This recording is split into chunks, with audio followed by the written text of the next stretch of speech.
ಮದುವೆ ಹೊರಟ ಇನ್ಸ್ಪೆಕ್ಟರ್ಗಳು ಮಸನ ಸೇರಿದ್ರು ಚಿತ್ರದುರ್ಗ ಜಿಲ್ಲೆಯಲ್ಲಿ. ಬೆಳ್ಳಂಬೆಳಗ್ಗೆ ಸಂಭವಿಸಿದ ಭೀಕರ ರಸ್ತೆ ಅಪಘಾತವು ಇಡೀ ಪೊಲೀಸ್ ಇಲಾಖೆಯನ್ನು ಶೋಕಸಾಗರದಲ್ಲಿ ಮುಳುಗಿಸಿದೆ. ಚಳ್ಳಕೆರೆ ತಾಲೂಕಿನ ಹೆಗ್ಗೆರೆ ಬಳಿ ಲಾರಿ ಮತ್ತು ಕಾರಿನ ನಡುವೆ ಸಂಭವಿಸಿದ ಭೀಕರ ಡಿಕ್ಕಿಯಲ್ಲಿ ಮೂವರು ರಿಸರ್ವ್ ಸಬ್ ಇನ್ಸ್ಪೆಕ್ಟರ್ಗಳು ಆರ್ಎಸ್ಐ ಸ್ಥಳದಲ್ಲೇ ಸಾವನ್ನಪ್ಪಿದ್ದಾರೆ.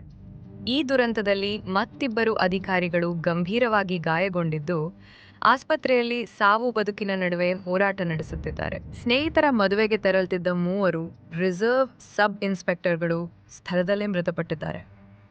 ಲಾರಿ ಮತ್ತು ಕಾರಿನ ನಡುವೆ ಸಂಭವಿಸಿದ ಈ ಮುಖಾಮುಖಿ ಡಿಕ್ಕಿ ಮೃತರನ್ನು ಮಂಜುನಾಥ್, ಅಂಬರೀಶ್ ಮತ್ತು ಸಚಿನ್ ಎಂದು ಗುರುತಿಸಲಾಗಿದೆ. ಇವರು ರಿಸರ್ವ್ ಸಬ್ ಇನ್ಸ್ಪೆಕ್ಟರ್ಗಳಾಗಿ ಸೇವೆ ಸಲ್ಲಿಸುತ್ತಿದ್ದರು.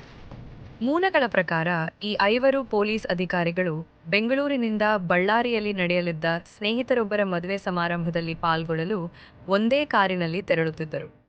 ಕಾರು ಹೆಗ್ಗೆರೆ ಬಳಿ ಚಲಿಸುತ್ತಿದ್ದಾಗ ಲಾರಿಯ ನಡುವೆ ಡಿಕ್ಕಿ ಸಂಭವಿಸಿದೆ. ಡಿಕ್ಕಿಯ ರಭಸಕ್ಕೆ ಕಾರು ಸಂಪೂರ್ಣವಾಗಿ ನಜ್ಜುಗುಜ್ಜಾಗಿದ್ದು, ಕಾರಿನಲ್ಲಿದ್ದ ಮಂಜುನಾಥ್, ಅಂಬರೀಶ್ ಹಾಗೂ ಸಚಿನ್ ಅವರು ತೀವ್ರ ರಕ್ತಸ್ರಾವದಿಂದ ಸ್ಥಳದಲ್ಲೇ ಪ್ರಾಣ ಬಿಟ್ಟಿದ್ದಾರೆ. ಅಪಘಾತದ ಭೀಕರತೆ ಎಷ್ಟಿತ್ತೆಂದರೆ, ಮೃತದೇಹಗಳನ್ನು ಕಾರಿನಿಂದ ಹೊರತೆಗೆಯಲು ಪೊಲೀಸರು ಮತ್ತು ಸ್ಥಳೀಯರು ಹರಸಾಹಸ ಪಡಬೇಕಾಯಿತು.